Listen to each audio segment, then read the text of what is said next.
Already started. There it is. Hi, guys. Welcome to Quarantine Theater Company's read of Call Me By Your Name. We have a cast of only 5 today, so quick introductions here. We have Anne reading as Annella and Marcia and a few others.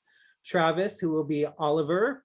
Johnny, who will be reading as Perlman and a few others. Oh, no, Travis is reading as Elio. Yes. Sorry. Um, I am reading as Oliver, and Jennifer is doing our scene description and also reading as Anchise. So let's go ahead and get started. Thank you, Jen. Hooray! Call Me By Your Name, screenplay by James Ivory, based on the novel by Andre, and I'm going to butcher this last name, Achiman. And I should scroll on this side. Interior Elio's in Oliver's room in the Perlman Villa. Day. The sound of an approaching car. Elio, 17, barefoot and in his bathing suit, is in the process of moving his clothes from his room to the adjacent room, a cramped storage room somehow refurbished into a single bedroom. The two rooms are separated by a ruined wooden door with cracks all over it and share a common bathroom. Marcia, a girl of about his same age, is lying on the bed. It is obvious both have been on it together. Gotcha. Elio goes up to the window and looks down. A car pulls up below, blowing up clouds of dust, and stops at the villa's main entrance. A tall young man steps out of the car wearing a billowy, bright blue shirt with a wide open collar and sunglasses. This is Oliver, 25.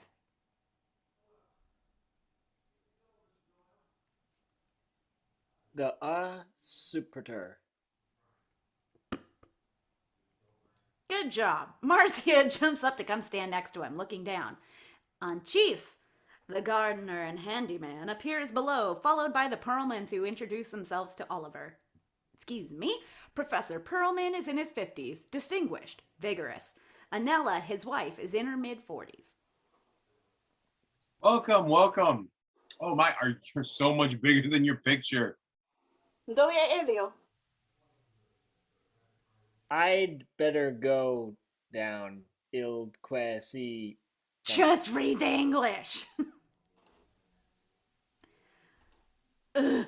Interior staircase. Perlman Villa. Still love you, Travis. Day. At the end of the stairs, Elio sees Oliver being walked to Professor Perlman's study. Oliver's suitcase and backpack lie on the floor nearby. Annella sees Elio approaching and gestures towards them. Aiuta Oliver a portare le sue cose in camera tua. Get it. Interior Professor Perlman's study. Perlman Villa. Day. Elio enters his father's studio. Oliver, sitting on the sofa, is having a glass of fresh water. Even if exhausted by the heat, he remains elegant and somewhat iconic. Professor Perlman introduces the two formally. Elio, Oliver, Elio.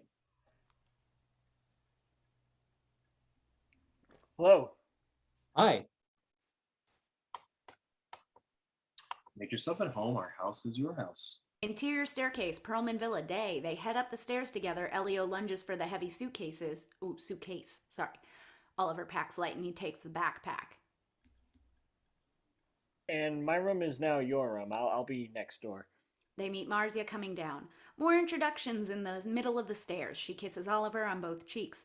Oliver is curious about her and looks back as he continues up. Looking that booty dough. She looks back after he does. Aw, meet cute. Interior Oliver's room, Perlman Villa. Day. They enter Oliver's bedroom. Oliver drops his backpack and crashes on the bed, exhausted. Elio lays the suitcase next to the bed. We're sharing the bathroom. It's my only way out of the house or everything, when I go out to the town. Shh. But Oliver is not listening. He's already asleep. Elio walks out and closes the door that separates their two rooms. Interior staircase, Perlman Villa. Dusk. Later. Mafalda, at the bottom of the stairs, rings a bell. She looks up the stairs and, getting no response, rings the bell again. Interior, Oliver's room, bathroom. Perlman Villa. Dusk. Elio is at the desk in his small new bedroom. He is transcribing music. Next to his desk lamp, a Sony Walkman is playing music. He hears the bell.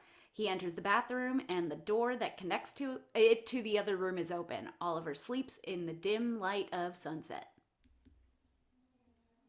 Called the dinner. No answer. Elio enters Oliver's room and reaches over to the bookshelf, takes a book from it, but then drops it on the floor. It makes a sharp clatter. Oliver is briskly awoken. Uh, we're being called to dinner. Oliver looks up from his pillow, scarcely knowing where he is. Later. I'll have to pass. Can you make my excuses to your mother? Elio, backing out of the door with the book, nods that he will. Oliver looks around for a moment. So this is usually your room. About to shut the door, Elio nods. Thanks, buddy. Oliver turns and goes back to sleep. Elio closes the door, leaving the room in almost complete darkness. Interior staircase book Baccarale, I'm guessing. Perlman Villa Day. The following day, Oliver is coming down the stairs. Not knowing where to go, he listens for the Perlman's voices until he sees, through a corridor, the kitchen. Just beyond it, outside in the garden, he can see the family having breakfast. Exterior garden in front of the kitchen. Perlman Villa Day. The Perlmans are eating breakfast outside in front of the kitchen. Thank you, redundancy. Oliver comes out and sits down, watching how Elio expertly cracks his soft-boiled eggshell, then attempts to do the same, but only a tiny bit of the shell is pierced. So he pretends to busy himself with his coffee and pushes the egg in its cup away. Mafalda asks him if he would like juice. He says, please. She looks down at the discarded egg. Let me, signore. She slices the top off and returns to her kitchen. No. Damn, sorry. Dang it, Starbuck. Almost knocked over the television. Not good. Did you recover from your trip, Caro? Big time. Elio, who has been trying not to stare at their guest and is concentrating on spreading honey on a piece of bread, now lifts his head and speaks, growing unnaturally loud. I can show you around. Good. Are we far from the town? I need to open a bank account. Both Professor Perlman and Annella look up, interested. None of our residents has ever had a local bank account. Elio turns in his seat to get a better view of Oliver, who is sitting beside him. Should I take him to Montaudan? I think they're closed for the summer vacation. Try crumb. Is that your orchard? Yeah. Peaches, cherries, apricots. Pomegranate. Mafalda returns with a pitcher of apricot juice on a little tray and then proceeds to fill Oliver's glass. Oliver tastes it, then enthusiastically downs it. Elio realizes he is staring at Oliver, his head tipped back with his throat swallowing the juice, and notices the Star of David on a necklace around his neck. Yay, fellow Jew! He lowers his eyes. Have another egg. I know myself. If I have 3, I'll have a 4th and more. Elio has never heard someone Oliver's age say, I know myself. It's somewhat intimidating. Hey, should we take Anchise bikes? Exterior road to Crema Day. Elio and Oliver are riding bicycles with Elio in the lead. They go along the country road towards the town of Crema and its bank. The day is already hot because we love some good Army Miller sweating and shit. Anyway, the countryside shines under the soft sunlight of the Po Valley. Exterior cafe, Crema Town Square. Day. Elio and Oliver are sitting at the little cafe with iron chairs and tables, drinking coffee, just like in Jared's background. Oliver examines bank application forms, then folds them up and puts them in his knapsack. He looks around the almost empty square. What does one do around here? Nothing. Wait for summer to end. What do you do in the winter then? Don't tell me. Wait for summer, right? We come here only for Christmas and some other vacations. Christmas. And Easter too. We are Jewish, English, American, Italian, French. Somewhat atypical besides my family. You are probably the only other Jew who has set foot in this town. Well, I'm from a small town in New England. I know what it's like to be the odd Jew out. And what else do you do here in the summer besides this? That's funny. I know another guy from New England. Elio Smiles says... Why are you reading my lines, damn it?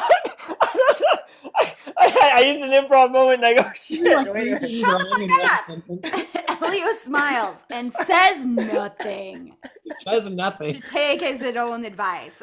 They both laugh. I'm sorry. See, that guy from... you said New England. I couldn't... anyway, we transcribe music, read books, swim at the river, go out at night. Hey, that's what you do. Yeah. Oliver takes this in, his eyes hidden by dark sunglasses as he gathers up his things, cutting their conversation off. They silently reclaim their bikes. Oliver seems to be miles away, but as Elio is getting on his bike, he loses balance for a moment, and Oliver puts his arm around Elio's shoulders, steadying him. He then speeds off, saying, "Later," leaving Elio on his own. Interior Professor Perlman's study, Perlman Villa Day. Perlman is attempting to devise a new filing system for his correspondence.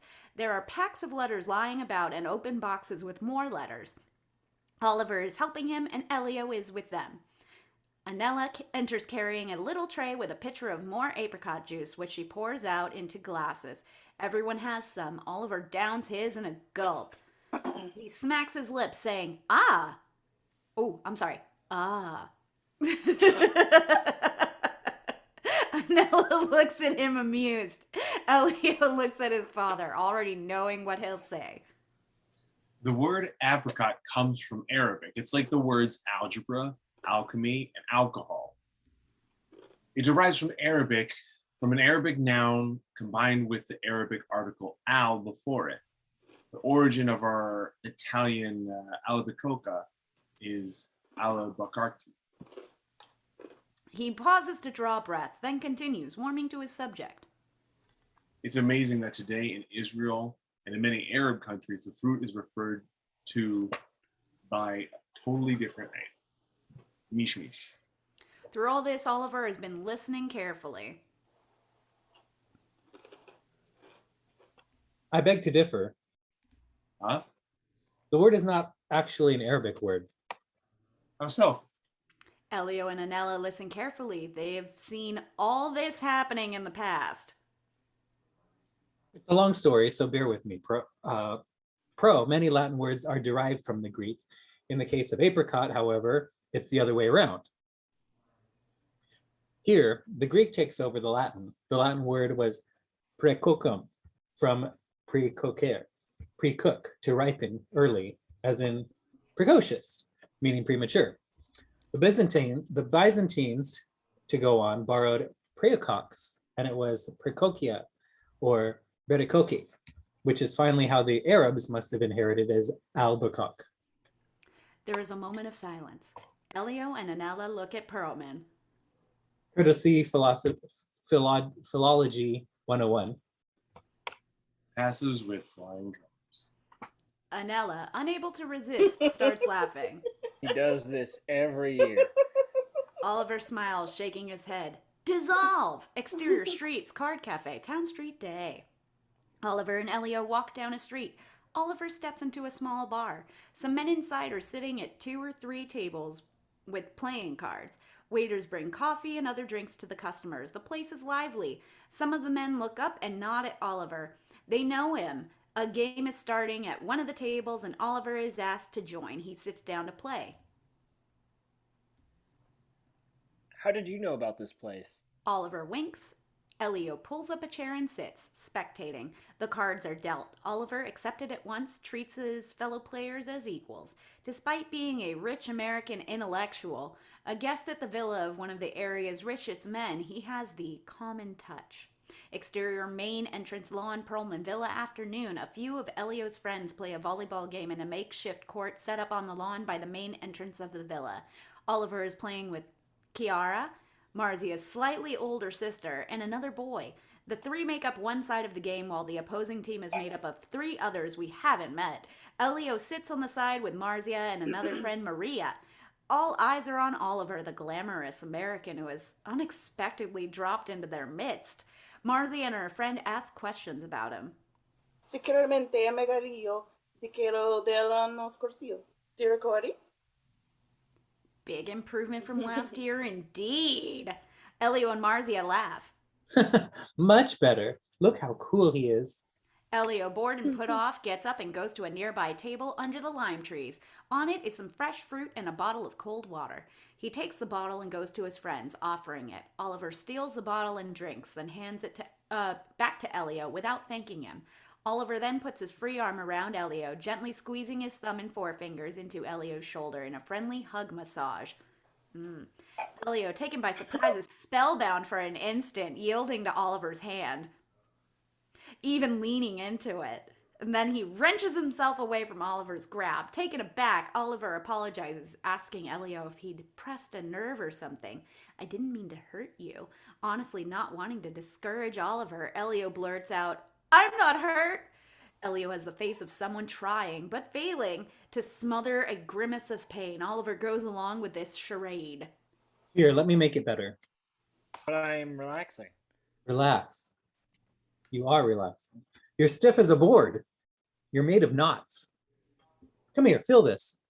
Marzia puts her hands on Elio's back. Oliver presses her flattened palm hard against it. Here, feel it? You should relax more. You should relax more. Elio tries to relax until the others lose interest and resume the game. Elio's view of the players and of the ball in the air over their heads is often obscured by the Oliver, all right, muscular back, moving in closer from the side. Sometimes they collide, trip, fall into a heap. The girls shout rudely in Italian. Elio goes back to the table. Yeah, do that swearing Italian thing. Goes back to the table under the lime trees and sits in the shade, far from the others. He is inadvertently rubbing the spot that Oliver had massaged at the base of his neck with his free hand. Mafalda and Annella are setting up the table for dinner. Se zia Marcella e Annese per cena, Oliver si ferma con noi esche stasera. Je ne sais pas. What the movie star? Oliver, he's in and out, just like the movie stars. Interior Elio's in Oliver's bathroom. Evening. Upstairs, Elio is shaving his own upper lip. He looks at himself, almost disgusted. Italiano moments. It's fine. Exterior table under the lime trees. Perlman Villa. Evening. Guests are gathering at the table. Perlman makes a funny face, entertaining the younger kids at the table. Church bells ring in the distance. Ah, frizzante. So proud. For anybody who doesn't know, that's sparkling wine. The absence of Oliver is commented upon. Annella asks Elio, who just showed up, whether Oliver will be joining them. Sono le 8 pesante. Noi ci mettiamo a tavola? Don't you think it's rude when he says later? Arrogant. After all, it's just to show him a good time here. I don't think he's arrogant. I think Oliver's shy. The camera stays on Elio as he considers the possibility. You watch. This is how he'll say goodbye to us when the time comes with his gruff slapdash later. Meanwhile, we'll have to put up with him for 6 more weeks, won't we? I'm telling you, he's just shy. You'll grow to like him. Yeah, but if I grow to hate him... Ah, mio piccino. Può togliere I piatti di Mr. Oliver. Bye-bye, Oliver's place settings. This is performed instantly and without a hint of regret. Elio watches Oliver's silverware, his placemat, glass, napkin, disappear as if he had never existed. He grows thoughtful at the sudden violence of Mafalda's action, may even involuntarily put his own hand out to stop her. Interior living room, Perlman Villa, night. All the guests are in the living room watching a frivolous Italian TV show with songs and games. Ladies talk. Perlman is pouring drinks in the small bar. Elio is bored. Elio, play something. No mi va. Why don't you feel like it? Cricette no mi va. Pourquoi tu ne vas pas à mon scanso avec les autres? Je ne sais pas envy. Ah, go see your friends. Go out. Do something. Ne resti pas là come una righe sul mer, mon chéri.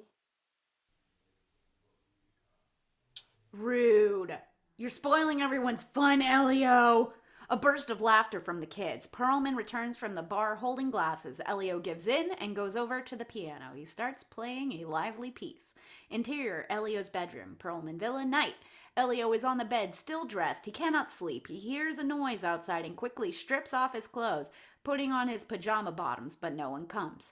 There are no sounds on the stairs or activity in the adjoining bathroom. Exterior, garden.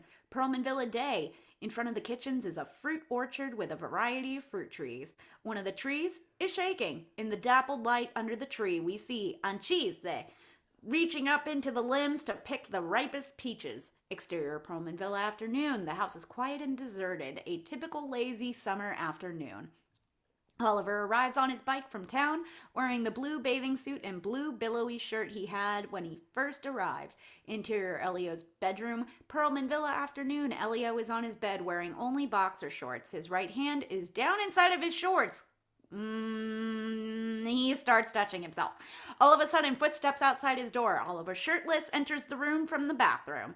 Elio quickly pulls his hand from his boxer shorts with a jerky movement as if caught in an embarrassing position. Why aren't you with the others at the river? Elio is speechless, out of breath. He says, Whoa. I have an allergy. Me too. We might have the same one. Elio shrugs. A beat.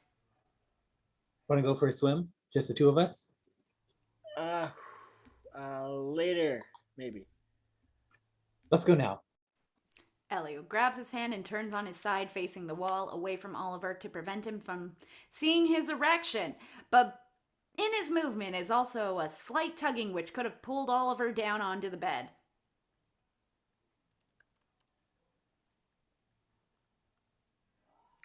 Must we... There you go. Thanks, Elio. Oliver straightens up, pauses again to look down, and still grasping Elio's hand, succeeds in pulling him upright. I'm going to change. What about you? He leaves Elio's room. Elio puts his hand, the one Oliver had been holding, down inside his boxers, finds it damp, pulls it out, then hits his forehead with his fist saying, "Stupid, stupid." He strips off the underwear and, naked and defiant, goes out into the bathroom while grabbing a pair of swim trunks. Interior Elio and Oliver's bathroom, Perlman Villa, afternoon. Elio, while wearing his swimsuit, gets a glimpse of Oliver naked in his room. See you downstairs. Still lives of Oliver's swim trunks of different colors drying on the bathroom windowsill, denoting the passage of time. Gotcha. Exterior Abeverashi, no? Maybe? I have no idea. Anyway, Perlman Villa, I'm sorry, Italian, afternoon. At the bottom of a large stone staircase that leads from the patio outside the villa to the lower outdoor terrace in the middle of a field sits an old stone drinking trough for livestock, or an abeveraccio. I'm just gonna guess again. I don't know. Now used as a sort of swimming pool to freshen up on hot summer days. Elio and Oliver together in the narrow and long stone pool. Couldn't have just said that. Oliver swims. Elio writes music with his headphones on. Something is definitely going on here. There's intimacy. Annella is close with a basket of freshly picked fruit.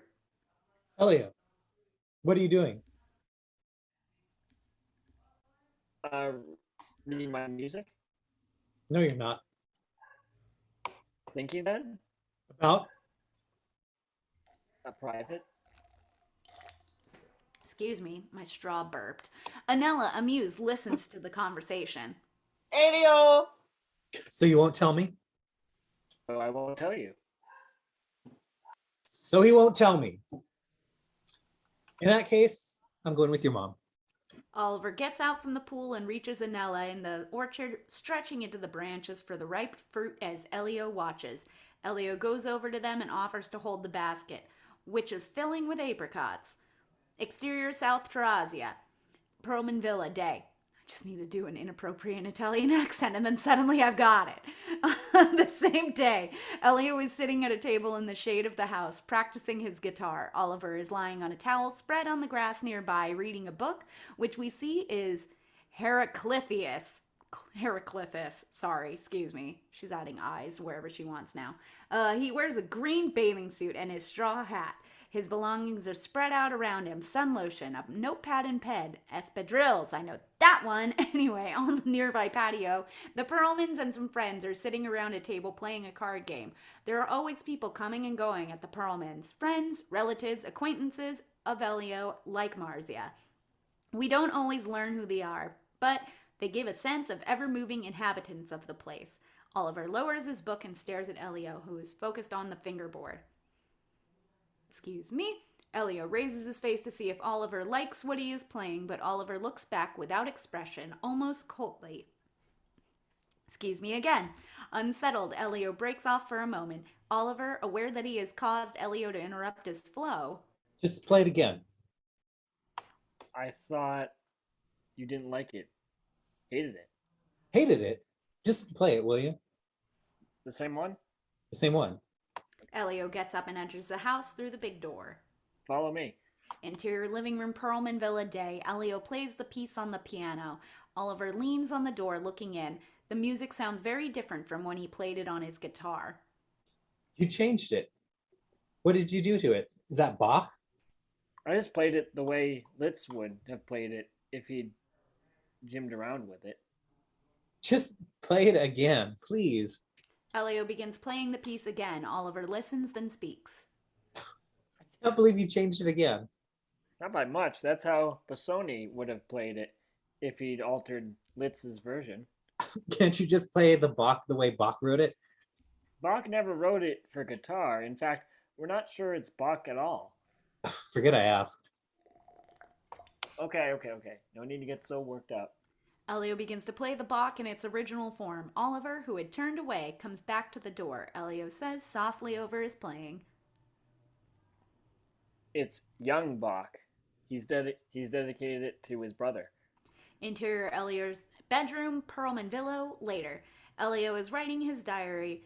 The wind is moving the curtains. He then puts the open diary on the bed and goes into the shared bathroom to pee, shutting the door behind him. The camera moves close to the diary, thank God, because I definitely thought I was going to say something else, and we read. I was too harsh when I told him I thought he hated Bach.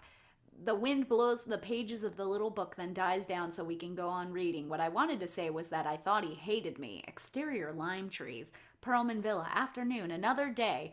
Elio is sitting at his usual table under the lime trees, transcribing music. In the background, Perlman and Oliver are discussing Oliver's manuscript on Heraclitus. We can hardly hear their conversation.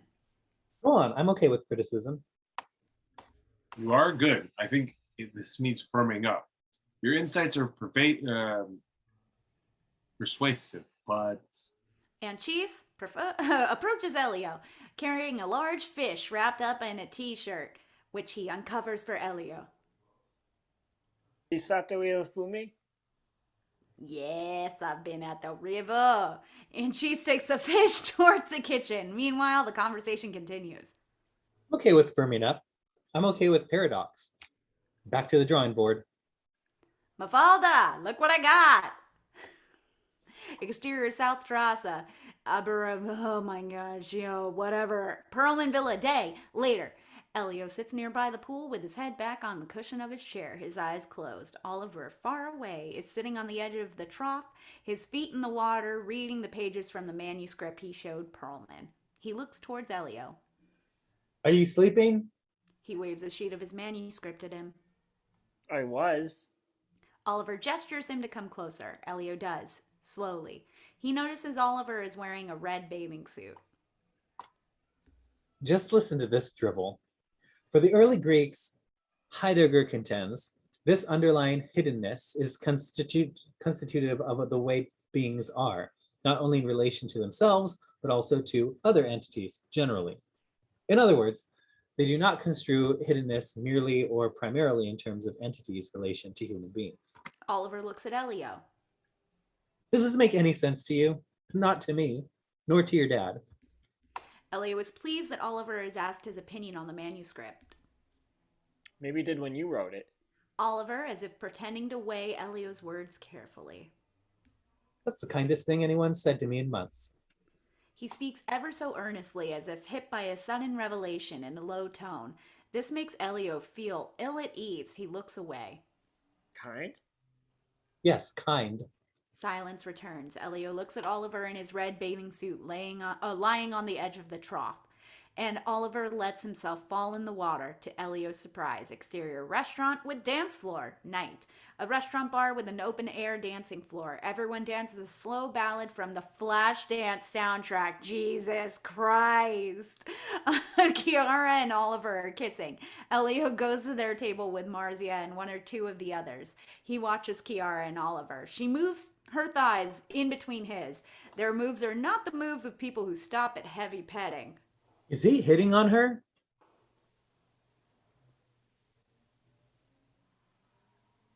Paga cuatro?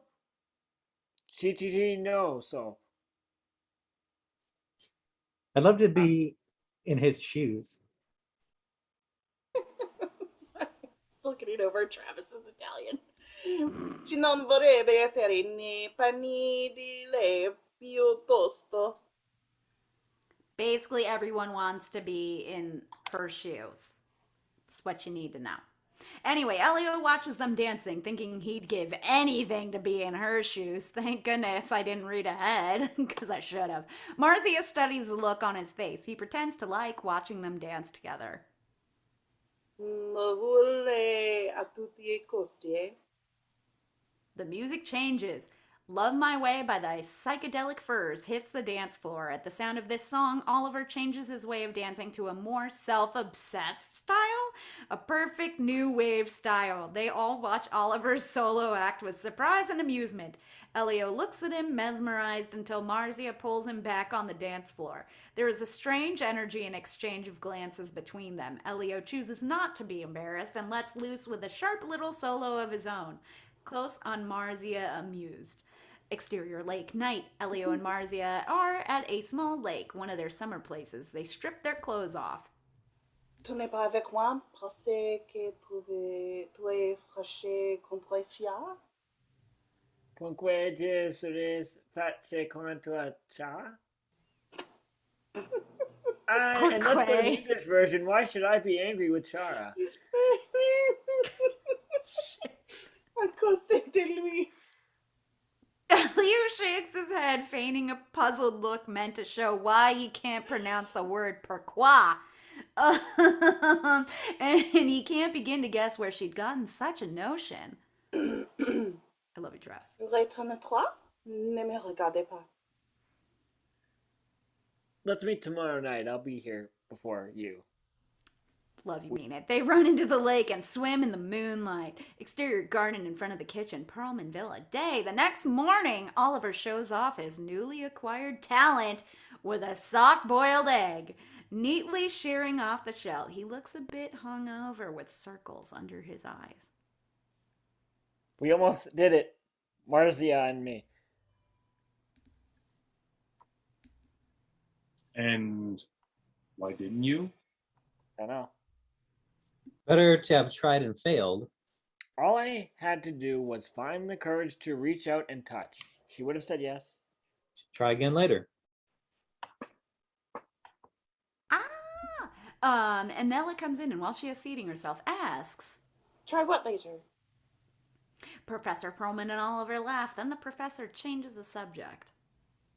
I just heard from the people in ceremony. They say they have they've come up with something. I'm going there today. Would you like to go with me?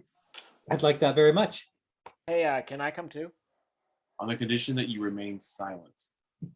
Silent as in too many opinions on things, or silent as in security, not telling anybody about fabulous things have been dug up. Nothing's being dug up. It's what has been brought up out of the water.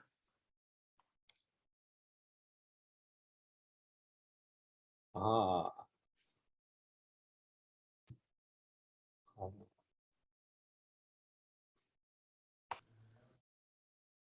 Oliver looks awed. Exterior main entrance, Perlman Villa day. Later, Anchise is wiping the windshield of the Perlman's car.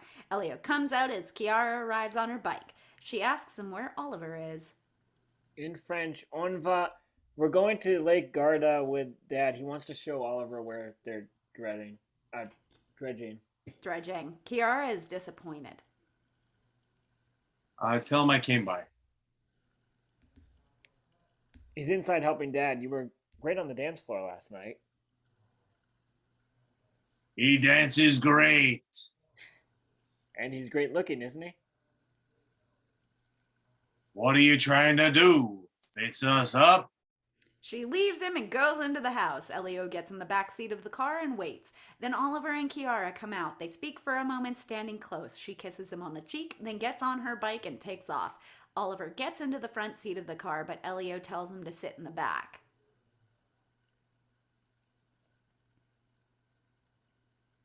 Dad always sits up front with Anchise to navigate.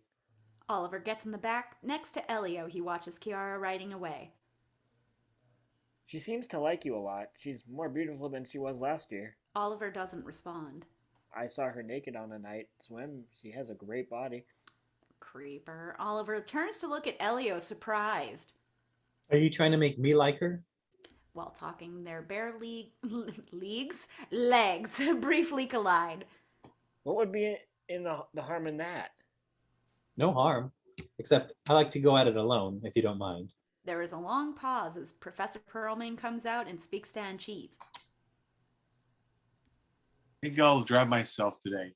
Angie, don't be upset. Take the afternoon. Don't play at being a good host. Just don't. Perlman gets in the front seat. As there seems to be a tense silence behind, he turns around as the engine starts. What's going on, boys? Oliver, come sit up front and be my navigator. Oliver smiles at Elio as if to say, "See? Exterior Sirmione. Sorry. Grotte de Catulo. Oh no, I'm just gonna have to deal with it. Perlman, Oliver, and Elio walk through the magnificent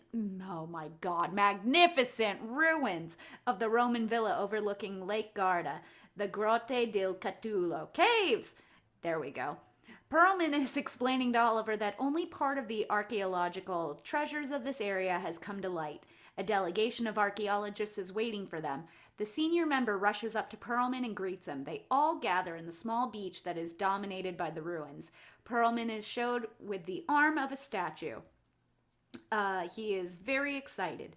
He goes in the water and walks through the shallows towards an inflatable boat that is standing by, ready to take them to the platform. Elio looks at Oliver with complicity, takes the statue's arm and offers it to Oliver, as for handshaking. Trangua? Translation truce? Just read one of them, Travis. Oliver accepts Elio's apology and shakes the hand of the statue. Exterior floating platform, Lake Garda, day. A salvage operation is in progress. Some small boats surround a floating platform. At the center of the platform is a winch. There are scuba divers and other people all around. Perlman, Oliver, Elio, and the other men on the boat, now next to the platform. At the center of the platform below is the cable of a winch, is a large opening. A steel cable is lowered into the water and steadied by the site workers. The ship went down in 1827 on the way to the Villa Cordeleschi.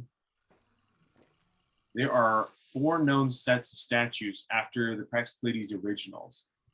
This fellow should be number 3. Emperor Hadrian had a pair dug up at Trivoli, but one of the more Philistine of the Farnese popes melted them down and had them recast as a particularly voluptuous Venus that was traded to Napoleon later on.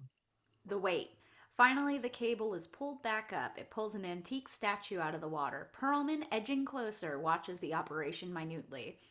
A bronze boxer slowly comes up through the opening in the platform, secured by the husky divers, and as it does, a chain metal trap inches underneath it to prevent it from falling back into the water if something should go wrong.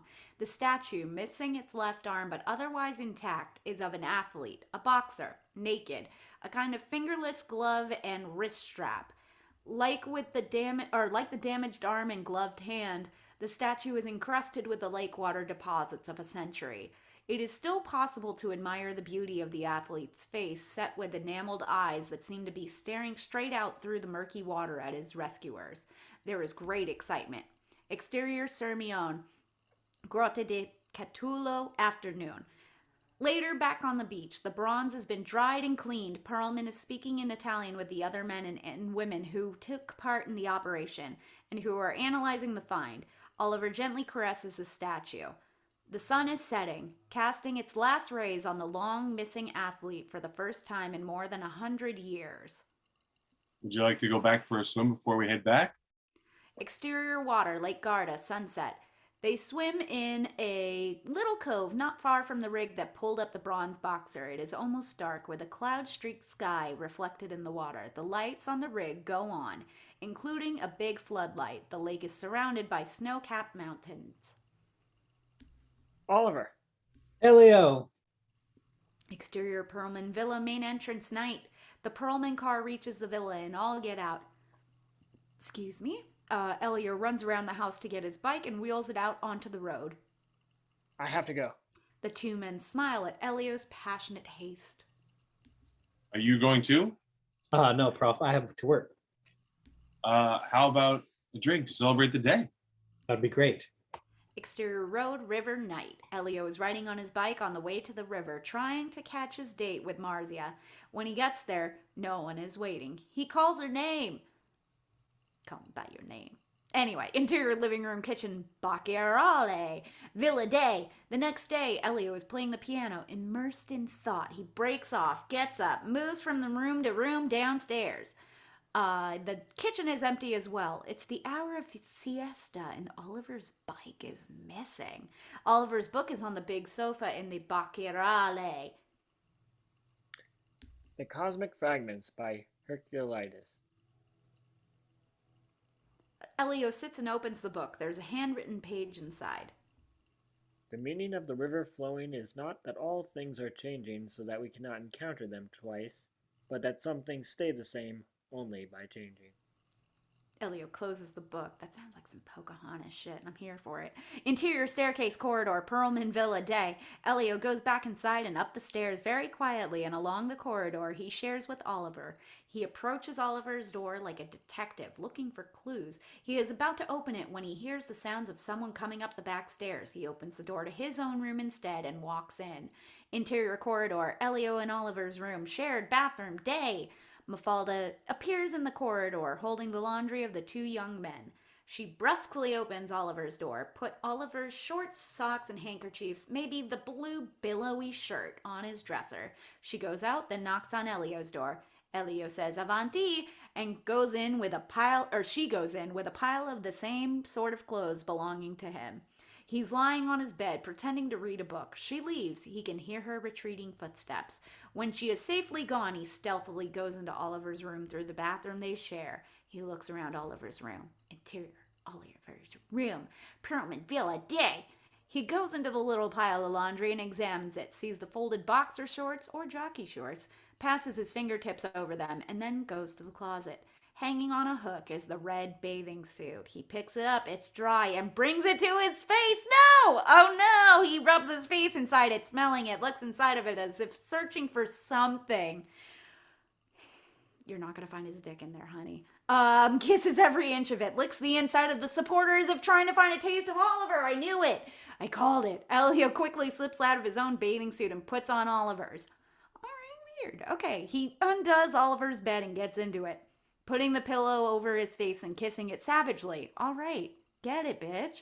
Smelling it again and again, searching for Oliver's scent, then wraps his bare legs around it. Suddenly he hears the sound of a bicycle approaching, goes to look out the window. He can just partly see Oliver leaving his bike by a wall and coming into the villa.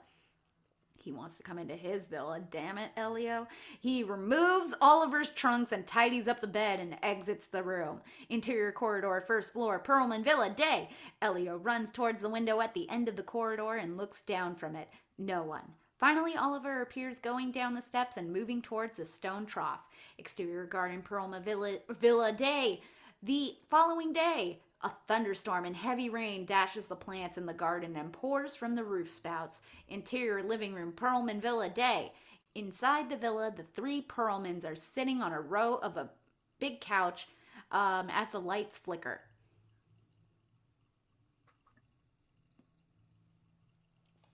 Have you seen my Heptameron? You over there? Oh, shoot. Sorry. Annella finds that book. Ah! This is in German, but I'll translate. Ein guter Schländer, junger Ritter ist wahnsinnig verliebt in eine Prinzessin. Sie acht ist in ein verliebt. Oh, there's shit, there's more. There's a lot. God, German sucks. Obwohl es so scheint, lasse sie sich nicht völlig ihrer eigenen Liebe bewusst. Girl, I actually think you say both the German and the English in this. Oh, do I? Okay, Yeah. a handsome knight is madly in love with the princess. She, too, is in love with him, though she seems to not be entirely aware of it, despite the friendship. Freundschaft that blossoms between them, or perhaps because of what the very friendship, the young knight finds himself so humbled and unable and speechless that he is totally unable to bring up the subject of his love. One day he asked the princess point blank, Ich bitte euch, latet mir was besser ist, Ruden oder sterben? Is it better to speak or die? The lights suddenly all go out in the house. The music from a long playing record dies to a stop. There is a shout in the kitchen. Mafalda.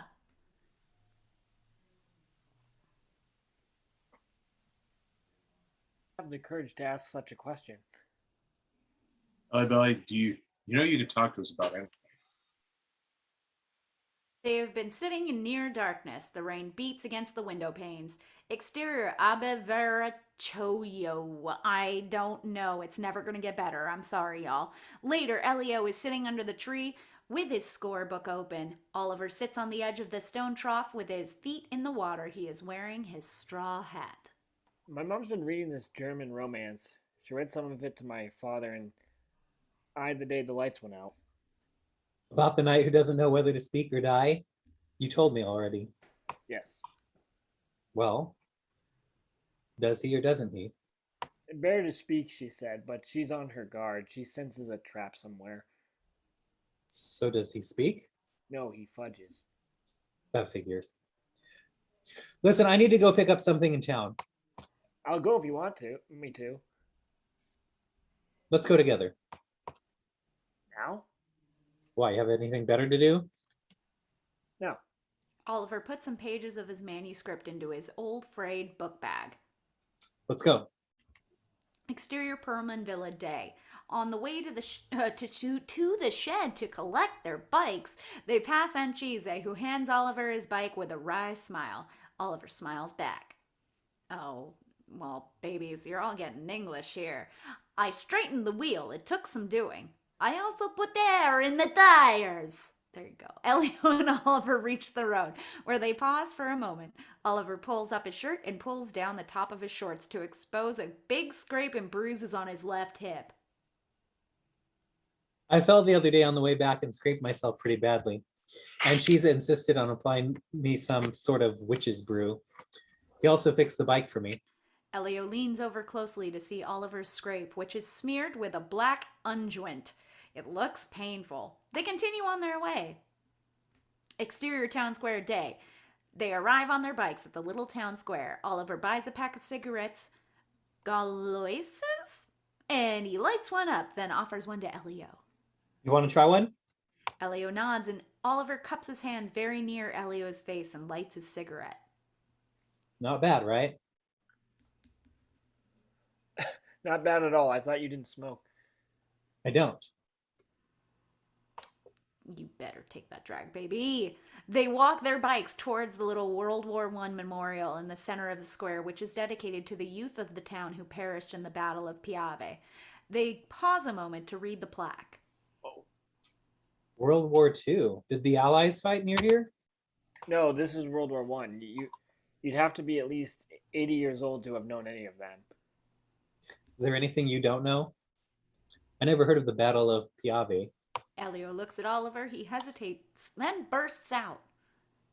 I know nothing, Oliver. Nothing. Just nothing. You know more than anyone around here. If you only knew how little I know about the things that really matter. What things that matter? Elio looks him straight in the eye for once, summoning up his courage. You know what things by now you know of all people should know? Why are you telling me all this? Because I thought you should know. Because I thought I should know. Because I want you to know. Because there's no one else I can say this to but you. There is a magnificent view. A tiny bus works its way uphill with some bikers struggling behind it. To buy time, Oliver turns to look at it before replying. Are you saying what I think you're saying? Yes! Oliver looks at Elio for a long moment, then gestures towards the shop in front. Oh, shop front where he takes his manuscript to be typed up. Wait for me here. Don't go away. You know I'm not going anywhere. Sneaky. The two buses stop nearby to unload their passengers, older women arriving from adjoining villages to shop. Elio turns to read the names listed on the monument. Oliver returns. They've mixed up my pages and now I have to retype the whole thing. So I have nothing to work on this afternoon, which sets me back a whole day. Damn. Elio looks as if it had been his fault the typist made a mistake. I wish I hadn't spoken. I'm going to pretend you never did. Does this mean we're on speaking terms, but not really? Oliver thinks about this. Look, we can't talk about such things. We really can't. He slings his bag with its papers around him, and the two are off downhill. Andiamo, Americano.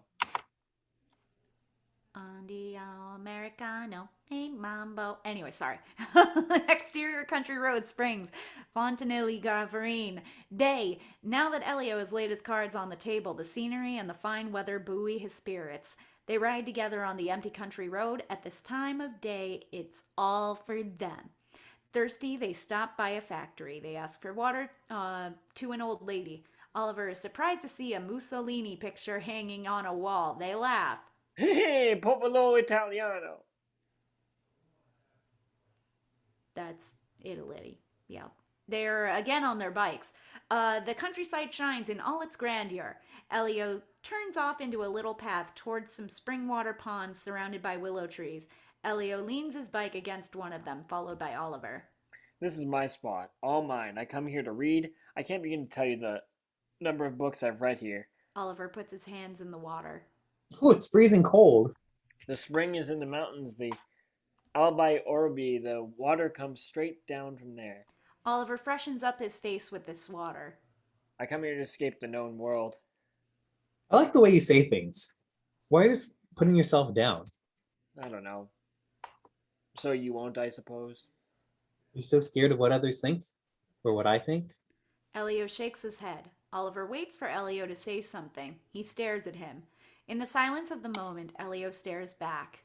It is the first time Elio has dared to stare back at Oliver openly. Before this moment, he has always cast a glance, then looked away from Oliver's steely gaze. It is as if... Finally, Elio is saying to Oliver, "This is who I am. This is who you are. This is what I want." You're making things very difficult for me. Elio doesn't back down, and neither does Oliver. Oliver sits down on the grass, then lies down on his back, his arms under his head, staring at the sky. Come on, Flex. Elio lays down next to him.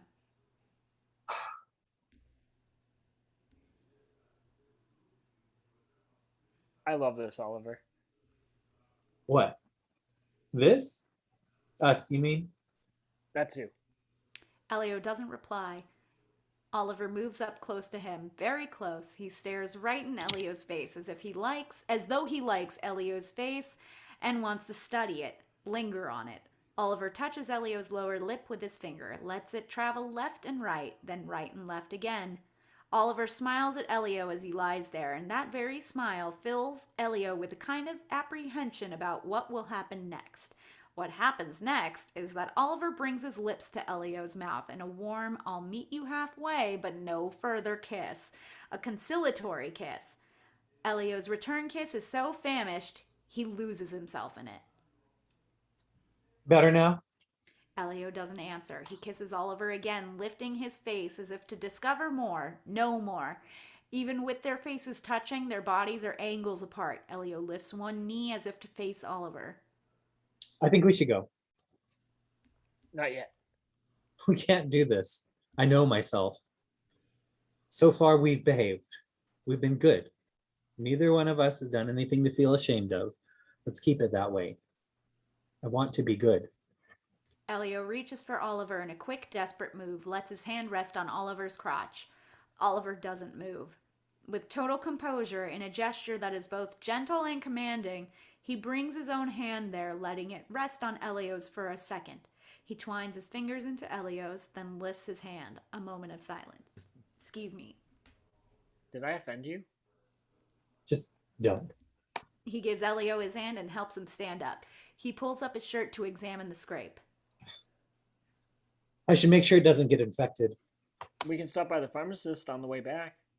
Exterior road, day. They glide down the slope on their bikes with wind in their hair. Exterior garden in front of the kitchen, Perlman Villa, day. Lunch.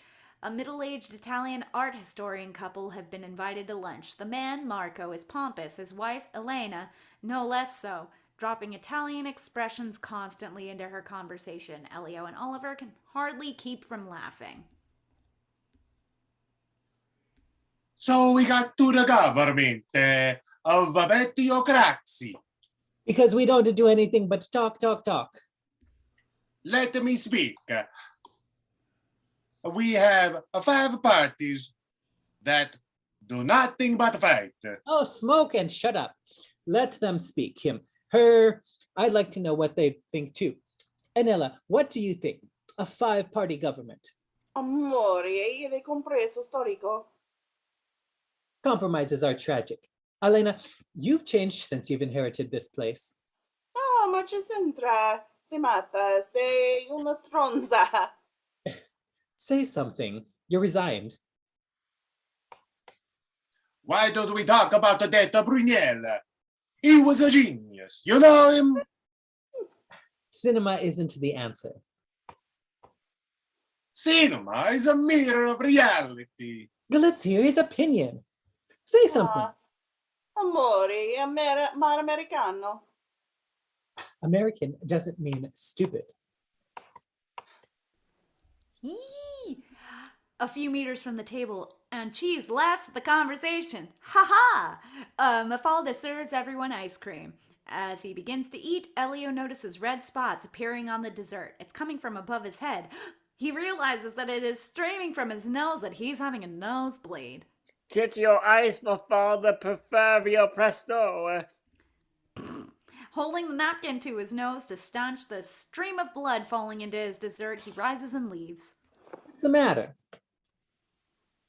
Ah, non ti preoccupare. Succede sempre. You get used to absolutely everything. Interior kitchen, Perlman Villa, day. I'm just kidding, because isn't that the... Interior kitchen, Perlman Villa, day. Elio is in the kitchen looking for ice to stop his nose bleeding, but the freezer is empty.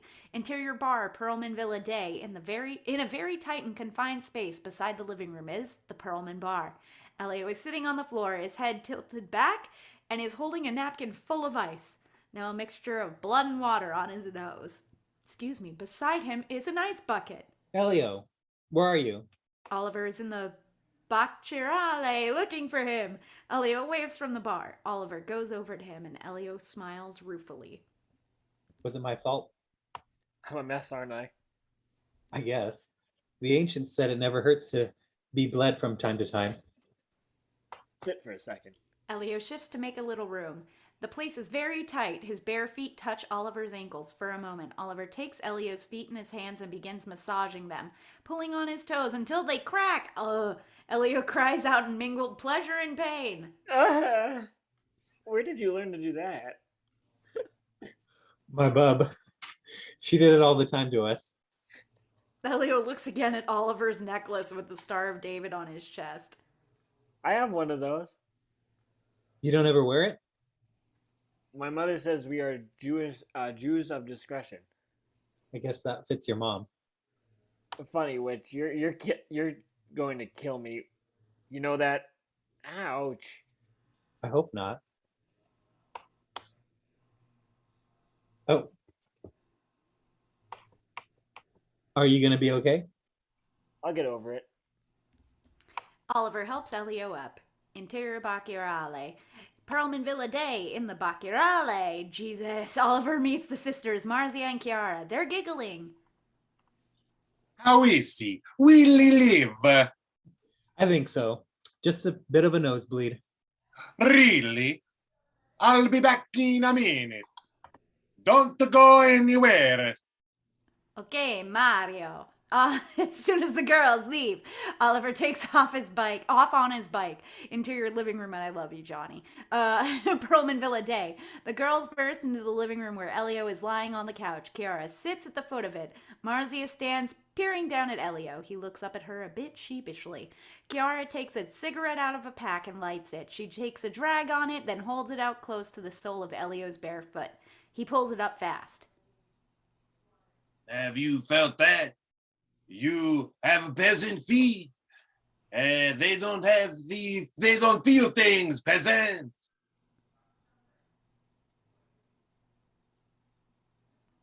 Marzia? Restez tranquille. Leave him alone! Marzia caresses his hair softly. Easy. You'll make him bleed again.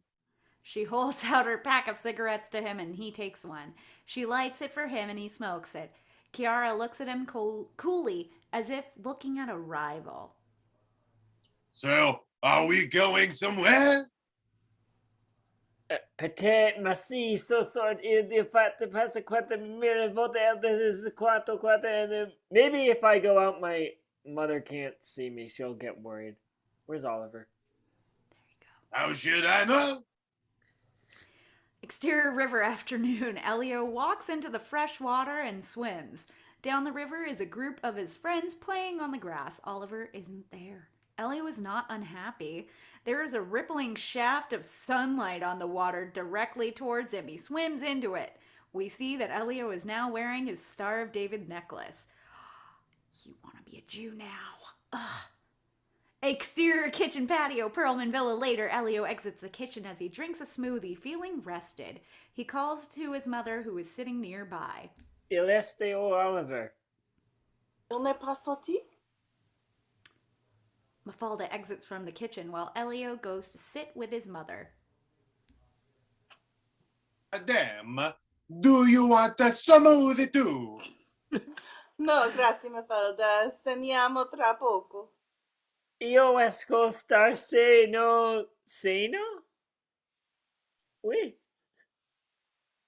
But where at this hour? I'd worry. Ma dici? I defense against it. Lasciamo lo fare. Yeah, I'd leave him too. Mafalda enters the kitchen. You like him, don't you, Oliver? Everyone likes Oliver. He likes you too. More than you do, I think. Is that your impression?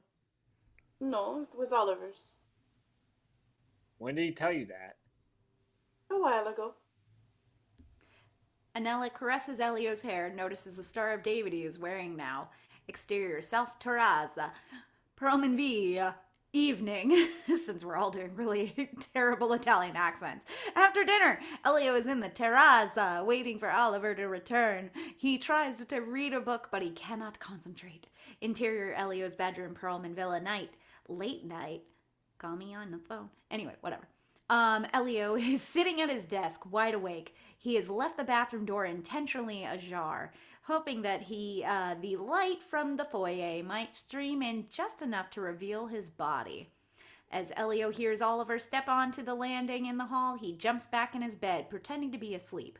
Oliver walks past Elio's room without stopping, without even a hesitation, and goes into his own room and shuts the door. A few moments later, Elio hears Oliver open the door from his bedroom into their common bathroom. Then he hears the door into his own room from the bathroom click shut, as if being locked. Elio sits up in bed. Traitor! Traitor! Very upset. Perlman Villa day. Elio stands in the garden and looks up at Oliver's window. There is a faint glow like that of a desk lamp. A red bathing suit is drying. From inside, we hear the sound of the Perlman's television. Interior living room. Perlman Villa afternoon. Elio, restless. uncharacteristically idle, sits down with his parents to watch TV. Beppe Grillo, a stand-up comedian, is making fun of the Bettino Craxi. Elio half watches. He lights a cigarette. Not in here. Elio gets up and goes into his father's study. To his desk, at the telephone, he dials Marzia's number and she answers. Tu es encore malade. C'était tu venais sortir pour verser tu millions on put all their French. There was nothing. Do you want to go out? I can come on my bike and pick you up. We can go to blah, blah, blah. Okay, je viens. There we go. Exterior streets, crema, early evening. Elio sees a book stand and asks Marzia to wait for him. We stay with Marzia, who sees Elio feverishly browse through the stand. He finds something he likes and buys it, returns to her, and gives her the book. On impulse, Elio kisses Marzia behind the ear. She seems to freeze. He kisses her again and whispers.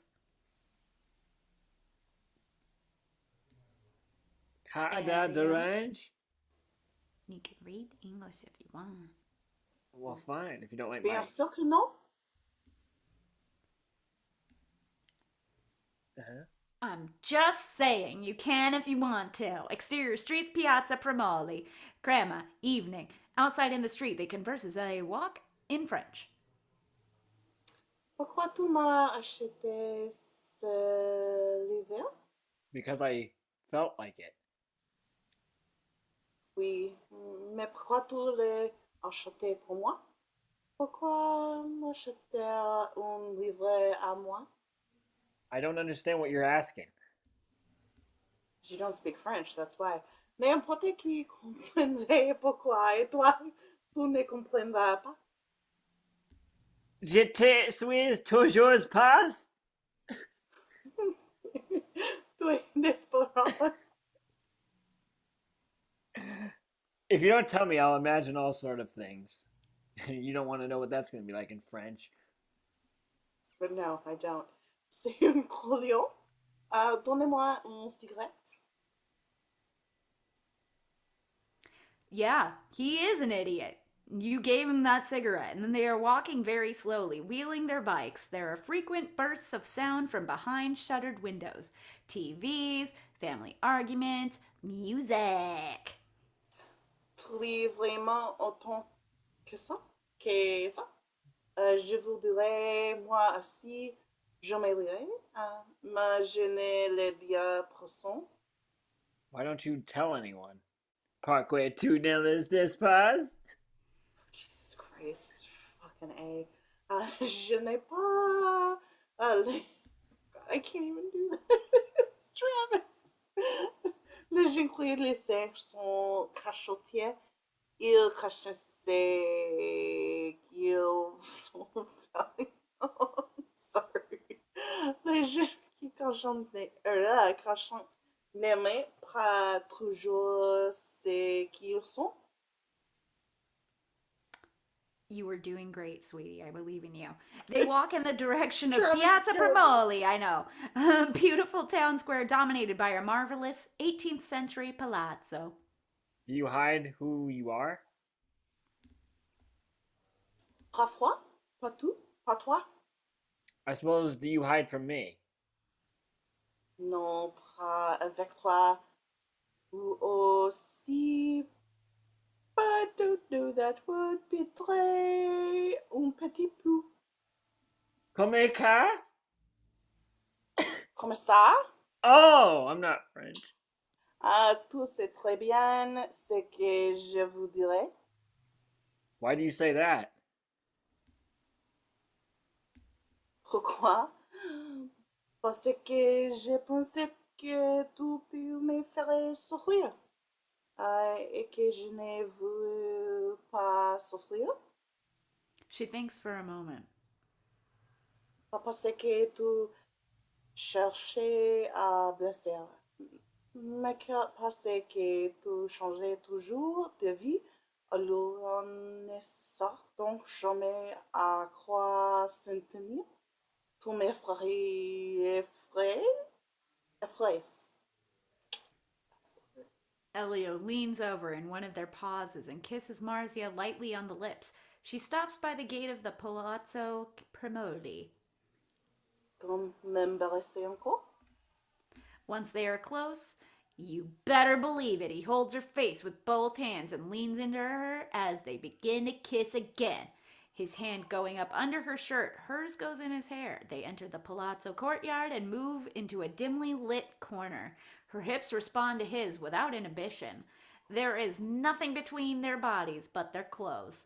She slips a hand between them and down into his trousers. Comme tu es doux? Embarrassez-moi encore? Come on, double kiss me again, 'cause you're hard. Anyway, exterior lake night. Marzia and Elio make love on the grass. He pulls out just in time and ejaculates on her belly. At least it wasn't your face. They burst out laughing. Jesus, this.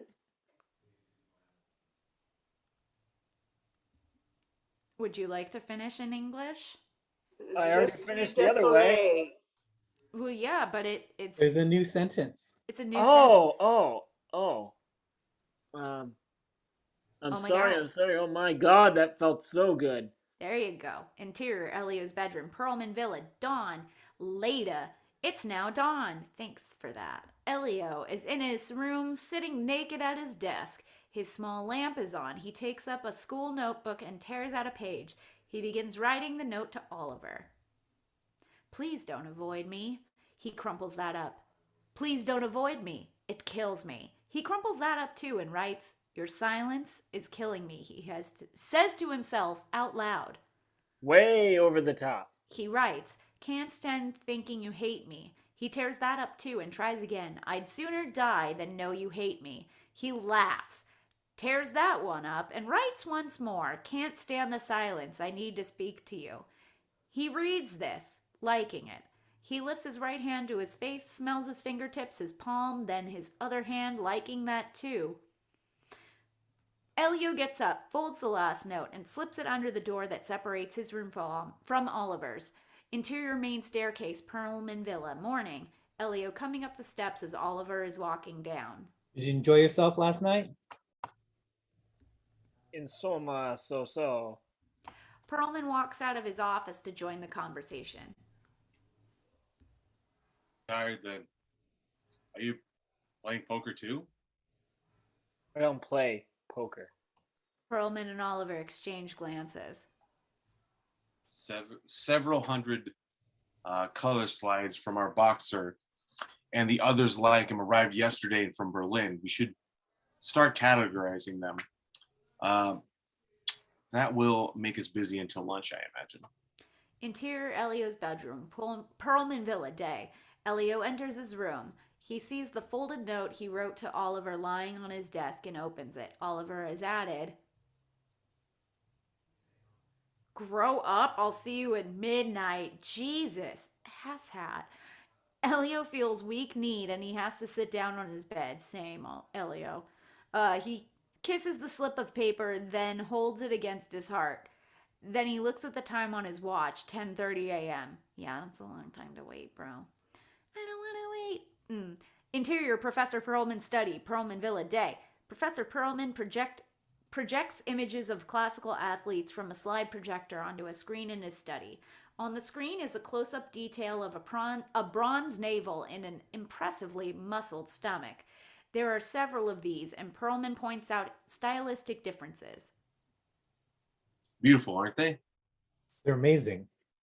But these are far more sensual. Because these are more Hellenistic than the 5th century Athenian. Most likely sculpted under the influence of the great sculptors in antiquity, Pericles. Their muscles are film. Look at the stomach, for example, and yet never a straight body in these statues. They're all curves, sometimes impossibly curved, so nonchalant, hence their ageless ambiguity, as if they're daring you to desire them. Oliver, not unmoved by these images, steals a glance at Perlman to see if perhaps Elio's father knows something about what is going on between Oliver and his son. Exterior, table under the lime trees, Perlman Villa day. At the lunch table, a clock strikes 2. Lunch is over and everyone folds his napkin and pushes back their chairs. And don't forget, Munir and Isaac are coming for dinner tonight. Otherwise known as Sony and Cher. Sonny and Cher? Okay. I'm French. I want you to wear the shirt they sent you from Miami. It will make them happy. It's way too big on me. It looks ridiculous. Elio So do turns you. to... Ooh, yeah. Oh, Elio turns to Oliver. That's a sick burn, and I'm here for it. To bring him into the conversation and to test his mood. I'm gonna go all French on this. See if Oliver doesn't think I'll look like a scarecrow in it. I'll model it for you. But Oliver is... Parlez-vous français? Shut the front door. It's my turn. But Oliver is non-committal and won't be drawn into the decision. Elio can't help glancing at his wristwatch, but attempts to hide the gesture from Oliver by reaching out for an uneaten cookie on a plate just as Mafalda is removing it. Then to tease Elio. What's the time? Oliver reaches for Elio's wrist, but Elio pulls away and runs up the stairs. Interior kitchen, Perlman Villa day. Mafalda is cleaning up after lunch. Oliver comes in. I won't be home for dinner this evening. Exterior Aberveratio Toyo. Perlman Villa, I'm sorry again. Afternoon. By the Aberveratoyo? Elio and Marzia jump into the water and wrestle with each other. He darts a look at his watch, 3:55. She slips her hand inside his bathing suit and takes a hold of him like she did in the street the night before. I'm a 30 whore. Mon ton dans chamblay. Man, Valentine's Day is starting early. J'ai une bonne idea. Wow. Voulez-vous coucher avec moi? Ce soir. Anyway, interior kitchen, Perlman Villa afternoon. Elio and Marzia in their swimsuits run through the kitchen. Elio holds her hand, almost dragging her. Shamazia! Ah, buongiorno, Mafalda. They haven't dried up and are wetting the floor as they go. That's what she said. Interior staircase corridor, first floor, Perlman Villa, afternoon. Elio and Marzia go up the stairs that take to the upper floor of the building. On va up? That's what I want to know too, Marzia. They enter a small door on the left end of the corridor. Interior small spiral staircase, Perlman Villa day. A small and narrow spiral staircase. Elio jogs up the steps to the sound of a metronome with Marzia. Interior attic, Perlman Villa afternoon. Elio and Marzia enter the attic. It is filled with old furniture, books, and other unused stuff. Elio moves a mattress that was leaning on the wall and lays it on the ground. They pull off their bathing suits and lie on the mattress, Elio on top. He takes off his watch, places it on a bedside table where he can see it. It's 4:29. The windows are open, but the shutters are half closed. The subdued afternoon light draws slatted patterns on the bed, on the wall, on Marzia and Elio making love. Exterior Perlman Villa, late afternoon. Elio comes downstairs with Marzia as the evening guests pull up in their car. A gay couple, one tall and thin, the other short and rotund. Both are professors on holiday, and both are wearing complimentary seersucker shirts. Each carries a bouquet of white flowers, which they present to Annella. Elio introduces them to Marzia. They speak terrible Italian, one starting a sentence loaded with compliments, the other having to finish it. Elio leads them into the house as Marzia bikes off. Interior Elio's bedroom, Perlman Villa evening. Elio finds his father in his room going through all his son's shirts, hanging in the closet in order to pick out the unwanted present. He hands it to Elio, who groans. I can't put it on now. They already met me. It will look like a put-up job. No misbehavior tonight. When I tell you to play, then play. You're too old not to accept people as they are. What's wrong with them? I don't think it's very attractive for you to call them Sony and Cher behind their backs. Mom called them that. And then accept gifts from them. Is it because they're gay or is it because they're ridiculous? Is that it? I hope not. And if you know as much about economics when you're Munier's age, then you'll be very wise man indeed, and a credit to me. Now get into this. The shirt isn't so bad, a loose Hawaiian one with a big white flowers on a black background. Elio changes into it. Exterior table under the lime trees. Perlman Villa, evening. Elio bounds onto the scene where Perlman is serving Monier and Isaac champagne, making something of an entrance. They rise and salute him with their glasses, exclaiming and exchanging delighted glances as their host's beautiful son descends in their midst, wearing the shirt they had given him. Perlman and Annella look at Elio for a moment as if seeing him anew, then pour out a glass of champagne for him. On the table in front of them are a number of big black and white photographs of the bronze boxer being pulled up out of the water. Interior living room, Perlman Villa, later. Elio is playing the piano. For his final selection, he has chosen a piece by Poulenc. The others listen almost reverently. His wristwatch is on the piano. As he is concluding, Oliver comes in from outside and makes his way toward the stairs. Only Elio sees him enter, and Oliver makes "I don't want to disturb you" motions with his hands before disappearing. Elio is unperturbed. The sudden appearance of Oliver may inject a dash of fire to the final, "if wee bit hurried" notes. Elio stands up as his audience applauds and makes a little bow. I'm afraid I have to go to bed now. He shakes hands with the guests, thanks the menu for his shirt, kisses his mother, and runs up the stairs. The big clock shows almost 11. Interior, Elio and Oliver's bathroom. Perlman Villa, night. In the bathroom, Elio pees.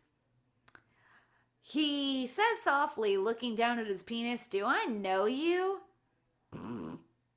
He flushes the toilet and turns off the tap.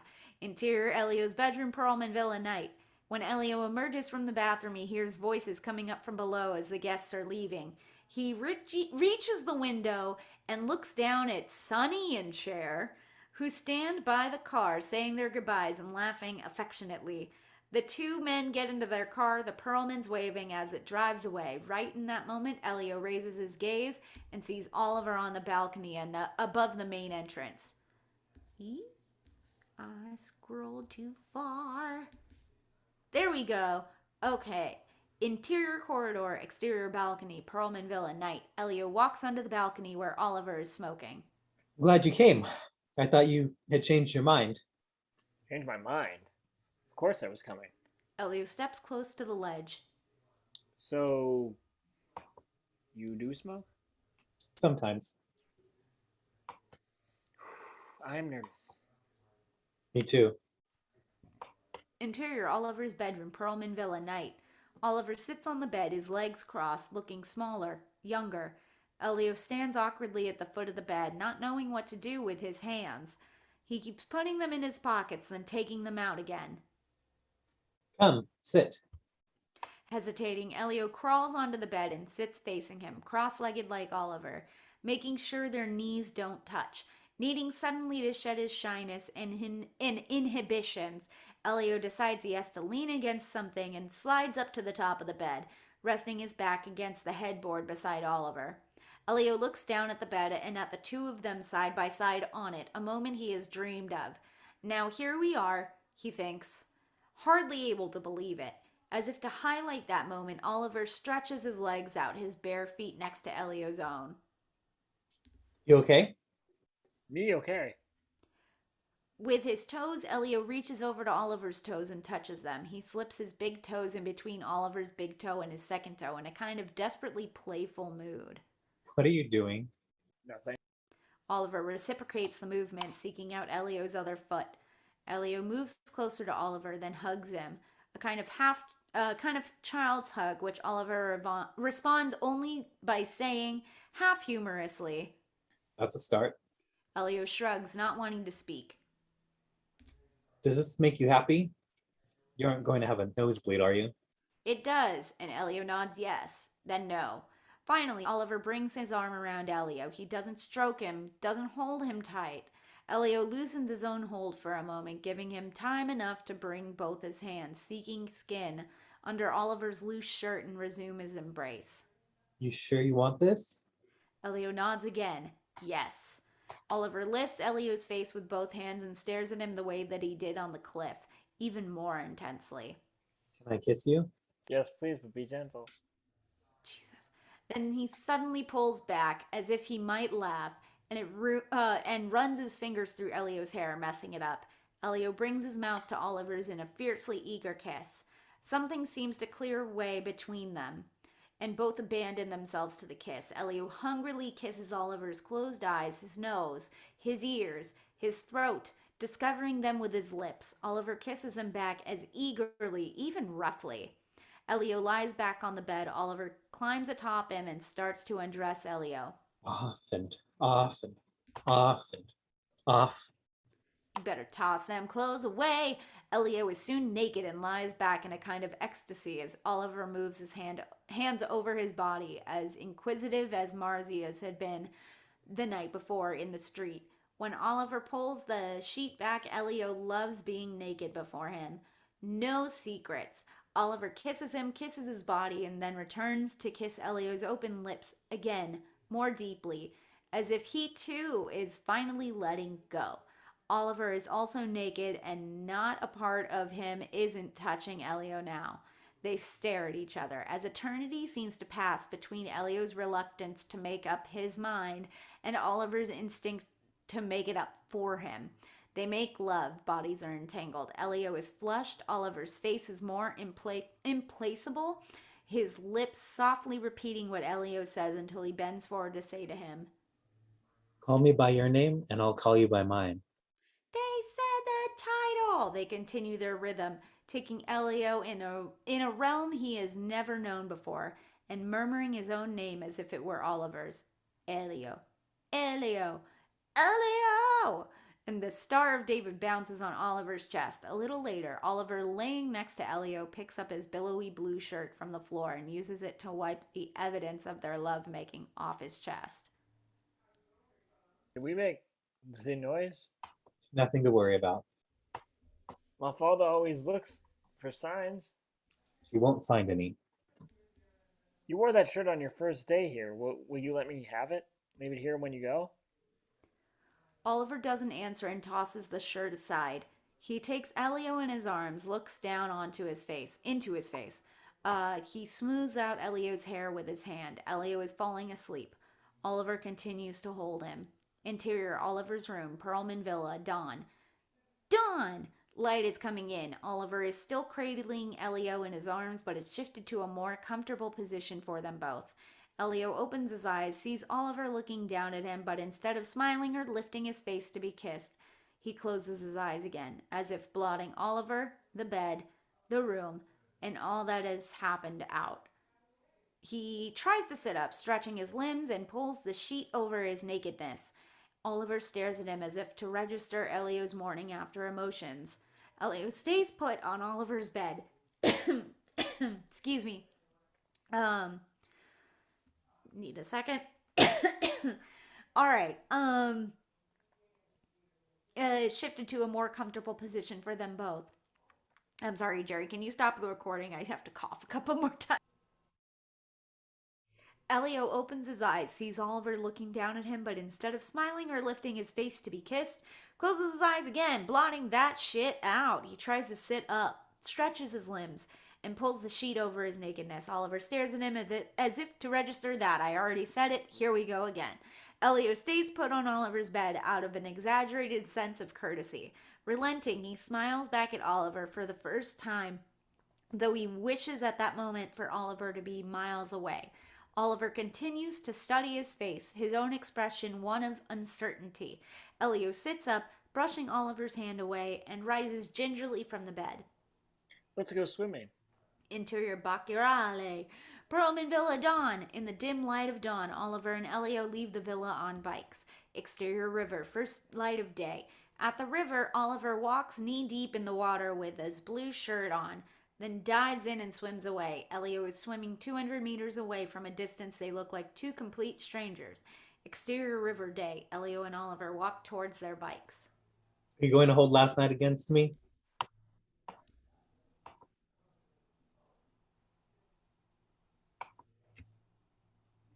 Elio. Sit. No. Perfect. He said this too swiftly to sound convincing. Interior stairs, Elio's room, Perlman Villa Day. Back at the villa, there are some sounds from the kitchen, but Oliver and Elio succeed to get back home without being seen. They reach their respective doors, and while Elio is going in, Oliver hesitates before going through his and steps into Elio's room instead. Elio is taken by surprise. Oliver shuts the door. Take your trunks off. Surprised, Elio, who doesn't have it in him at this moment to disagree, lowers them and gets out of them. He feels awkward. Sit down. Elio does, and almost before he's settled, Oliver brings his mouth to Elio's penis and takes it all in, off screen. Well, this is promising. You're hard again. Good. With that, Oliver jumps up and exits the room, leaving Elio wondering what just happened. Exterior garden in front of the kitchen, Perlman Villa Day. Breakfast. Oliver, freshly showered, sits at the table, lost in thought. The Perlmans, Mafalda coming in and out from the kitchen, busy with breakfast. Finally, Elio comes in and gives his mother and father a kiss before sitting down at the table. He says nothing to Oliver. I'm going to town. I have to collect my typed up pages. Later, I'd like to show them to you, Professor.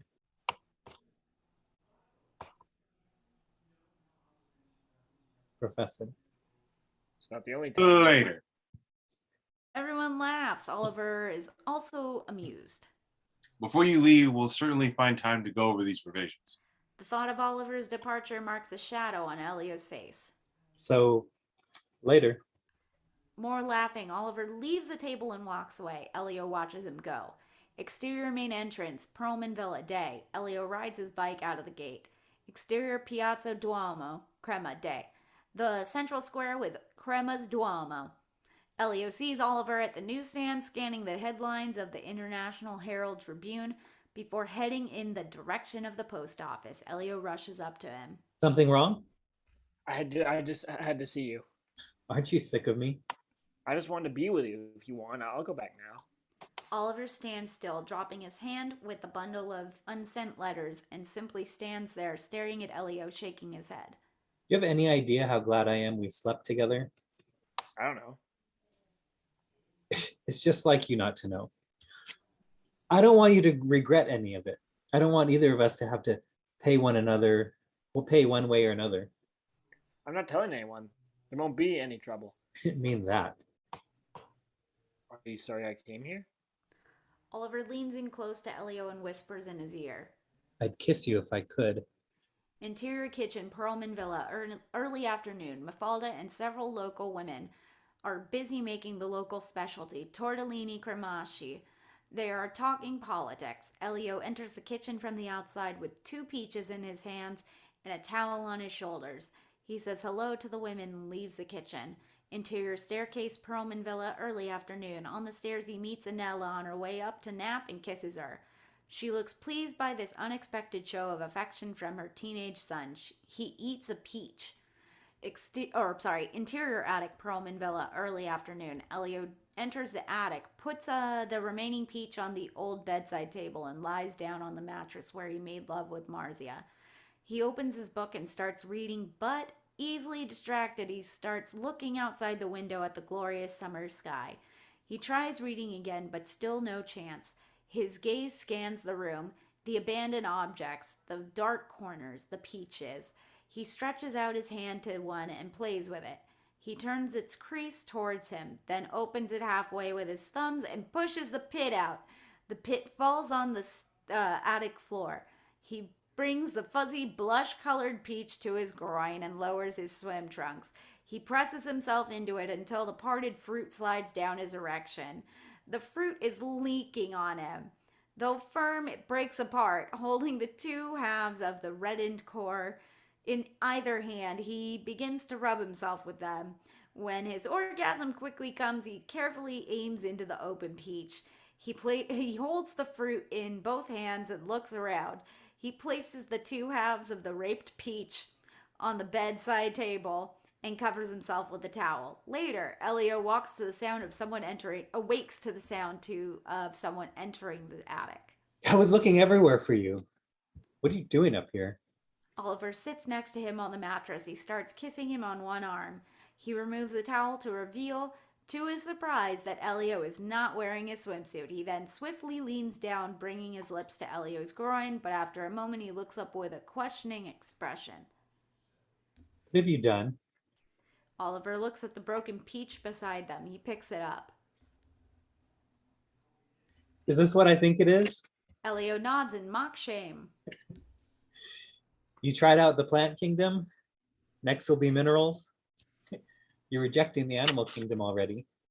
That would be me, I suppose. I'm sick, aren't I? Oliver pulls off his bathing suit. Wish everyone were as sick as you. Want to see sick? He peers into the peach for a moment. Elio pretends to hide his eyes. Now may I taste it? Don't.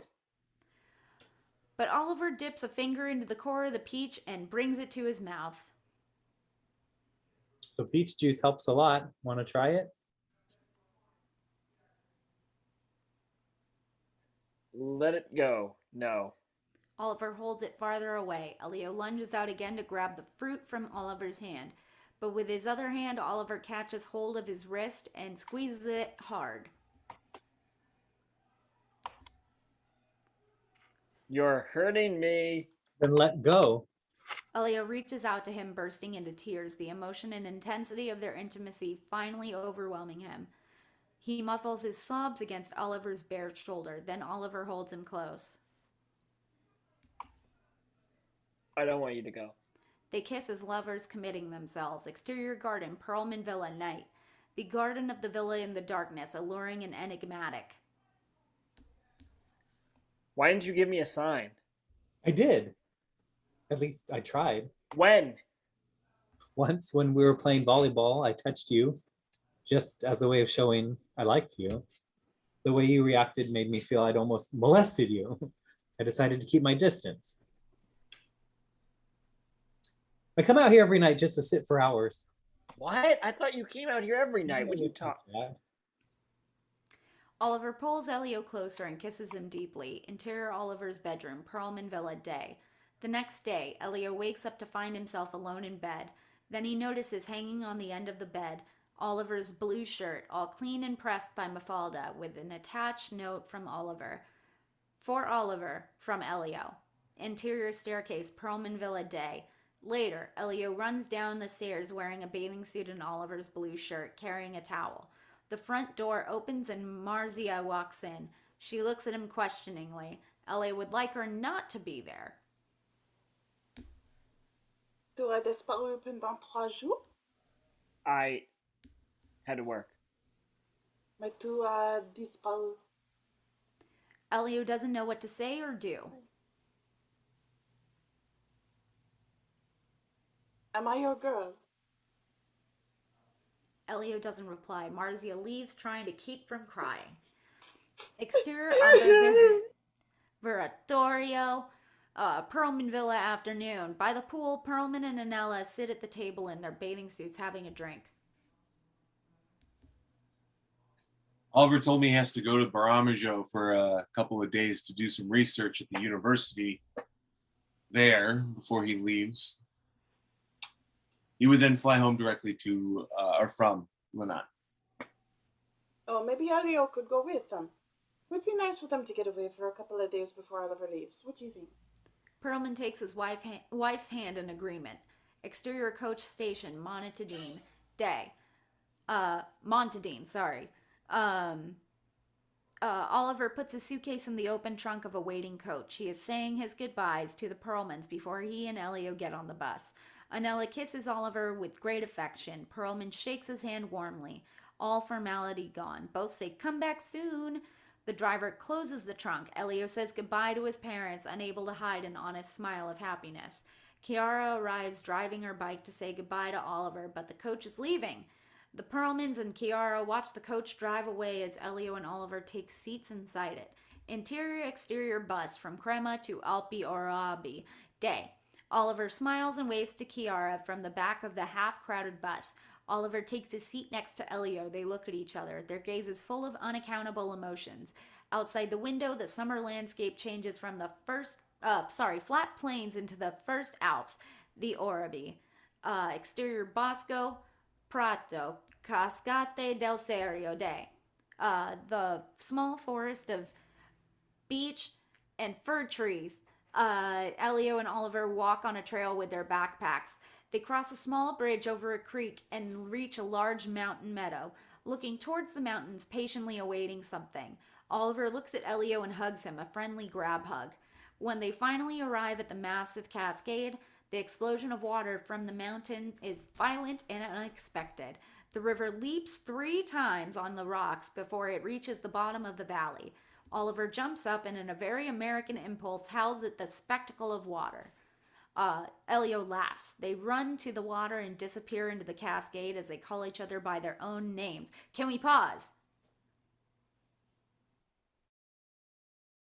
Interior hotel bedroom. Bergamo. Afternoon. Elio and Oliver enter their hotel bedroom in Bergamo. They look around and laugh. For no apparent reason, there is a large window looking out over town of Bergamo. Oliver stands looking at Elio. No, I'm sorry, looking out as Elio comes up from behind him, putting his arms around Oliver's waist. Their embrace transitions into a sort of wrestling as they fall laughing onto the bed. Exterior streets, Bergamo night. Elio and Oliver are drunk. They stroll in the streets of the old town, stumbling, laughing, taking advantage of a deserted alley. Oliver pushes Elio against the wall and kisses him. Oliver suddenly stops. What? Listen. Listen to what?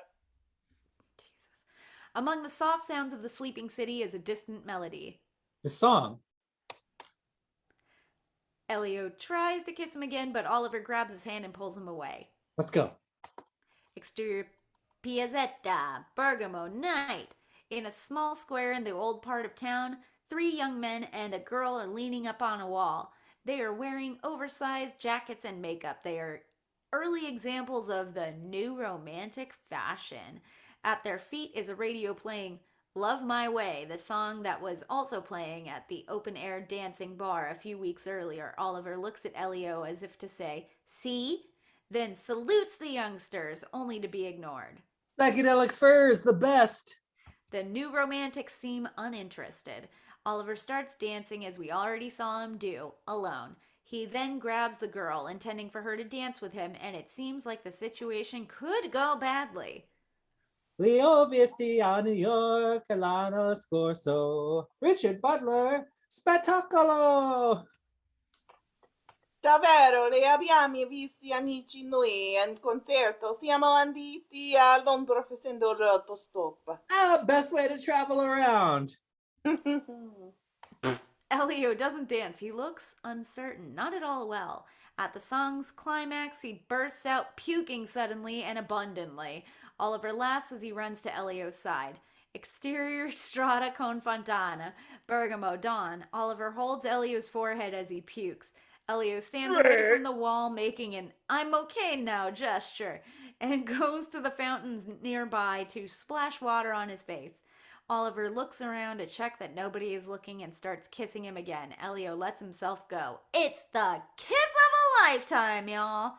Interior hotel bedroom, dawn. Yeah, I know, you pukey kissy moment. Nah, it's not the jam. Oliver stands naked on the balcony. Now that is the jam. He looks back in the room, come on, Army Hammer, at Elio sleeping in the bed. A flash of images suddenly appear, a rapid cut of moments from their time together over the summer. Jarod. It may be Elio dreaming, or it may be Oliver's memory. Oliver sits down on the bed next to Elio without waking him. He watches him sleep for the last time. A hissing sound in the distance. Exterior binario. Stazione di Clusone. Day. It is the sound of a train arriving at the station on the main platform. Elio and Oliver together look at the train come to a stop. Elio is wearing Oliver's blue shirt. On the platform are a few travelers ready to leave. Oliver's bags are those for his trip back home. They are about to say goodbye. The train doors open. Some people come out. Others get in while saying their goodbyes to their counterparts. Elio and Oliver aren't moving. They try to delay the inevitable, if only for a few moments. Seconds. Sorry. The voice on the intercom informs that the express train for Milan is about to depart from platform 1. Did you get your passporto? Yeah, I did. The travelers are all on the train, except for Oliver. The conductor is a few cars down, looking at his watch. A moment of suspended, cruel silence. They hug tightly. After several moments, Oliver lets go first. Elio holds him tighter. Oliver hugs him back as they hold each other for the last time, letting their embrace say what words cannot. Then they both let go, and Oliver grabs his bags and enters the train. The train leaves. Elio watches it disappear in the distance. Wiped out, he walks along the platform and sits on a bench, his gaze lost in thoughts. After a long beat, he stands and goes to the exterior phone booth. Stazione di Closone de. Elio dials a number on the public phone. He does so mechanically. A few moments later, somebody picks up. Ma father, madre, buongiorno, questo ci questo lì ti per mano di My father. Translation: Mom, hi, I'm fine. I'm in Closone at the station. Can you come pick me up? Because my boyfriend just left me. Interior, exterior car, country road afternoon. Annella is with Elio in the car. She is driving back to the villa. Elio is silent. Oliver's blue shirt is open over Elio's bare chest and it blows in the wind. She looks at him. She reaches out with her free hand and caresses his cheek and the sweetest gesture. Elio's face crumples. He starts to cry. She wipes his tears away with her free hand, but he cannot stop. Exterior streets of town afternoon. The Perlman car is parked in town. Elio is alone, sitting on the passenger seat, waiting for his mother. The car's radio is playing some summer song. In the distance, a group of Elio's friends are walking about. Among them is Marzia, who notices the Perlman car, then Elio. She waves at her friends and leaves them to come towards him.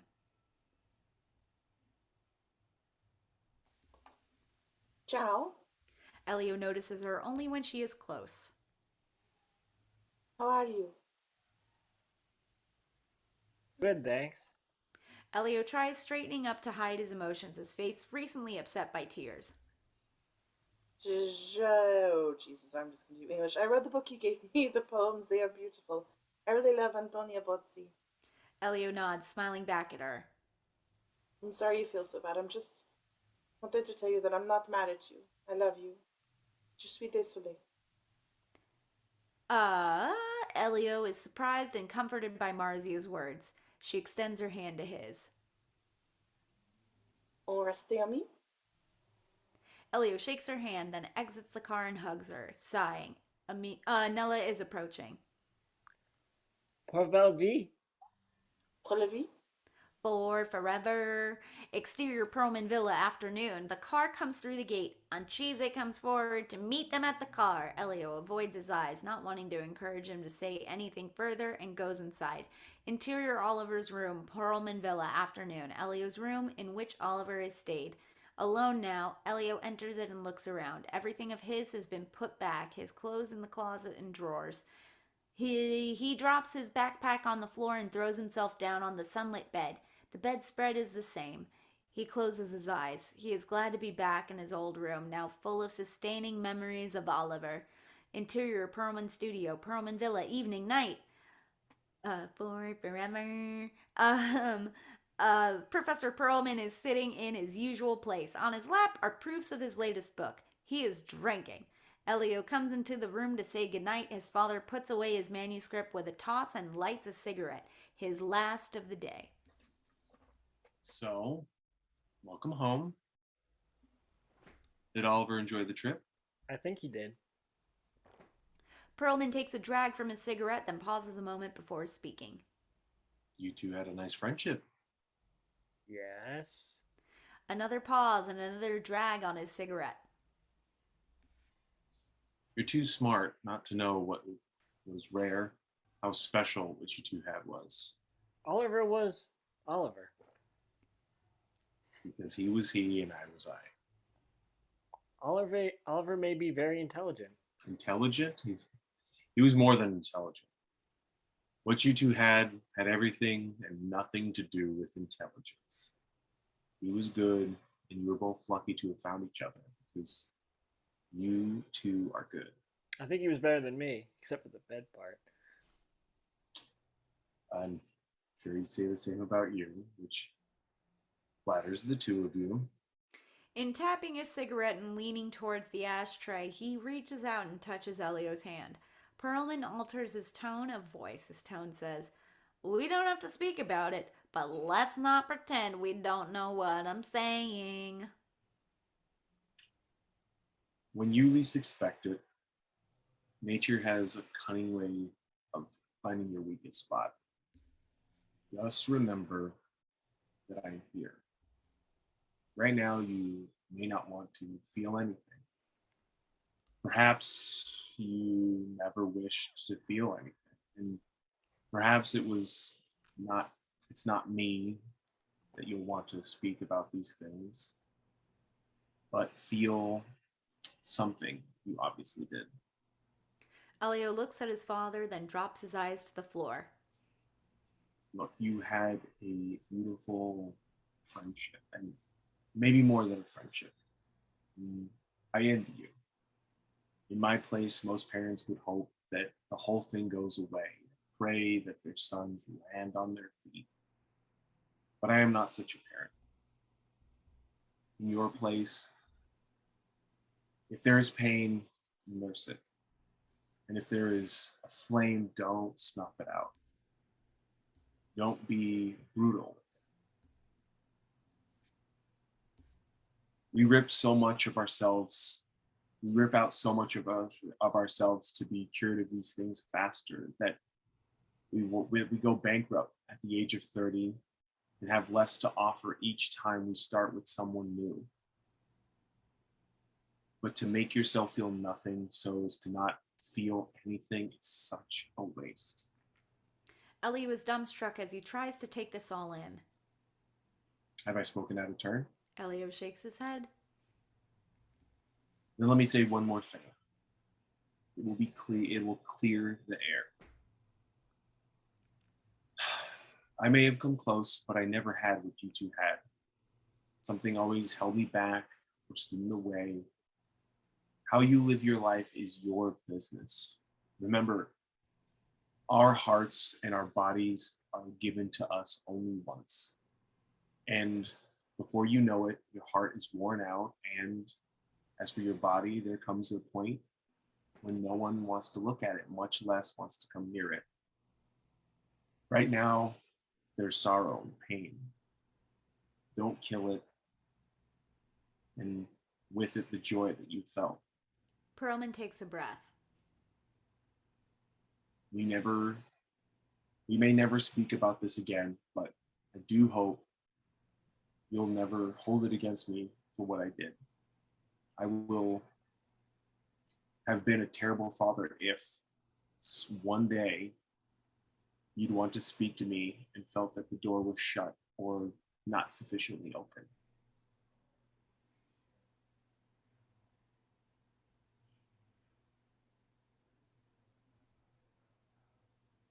Elio. Does mother know? I don't think she does. But the way he says this means even if she did, I am sure her feelings would be no different than mine.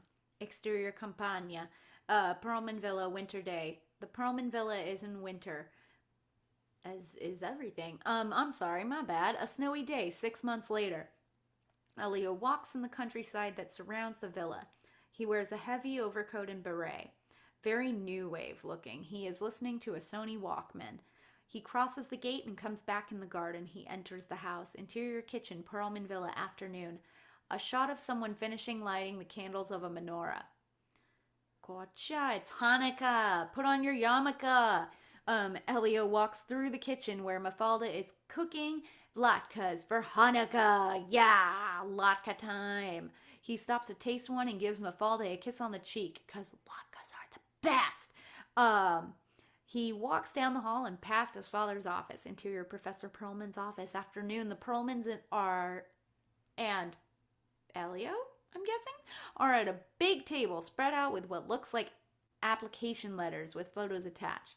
It's the ritual that takes place every year. They evaluate several letters of proposals sent by advanced graduate students in America. It's the ritual that brought about the choice of Oliver last year. Elio walks past the room as his parents study the resumes. There are half a dozen young men and a couple of young women.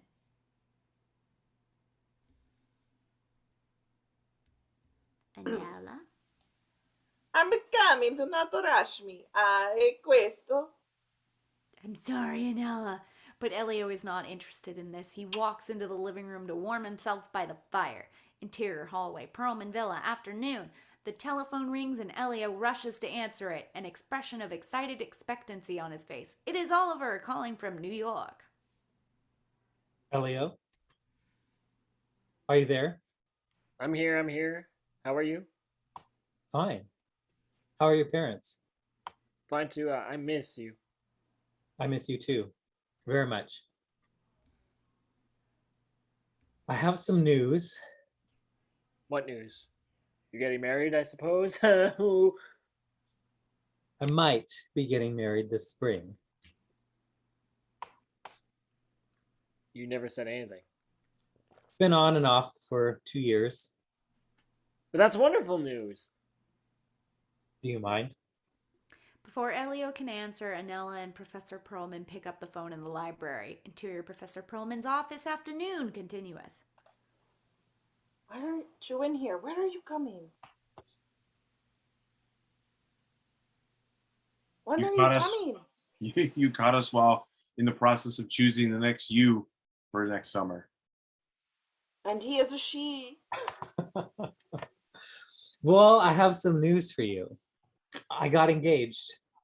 Oh, Oliver, that's wonderful. Mazel tov. Darling, we are going to let you speak to it with Elio now. Congratulations again.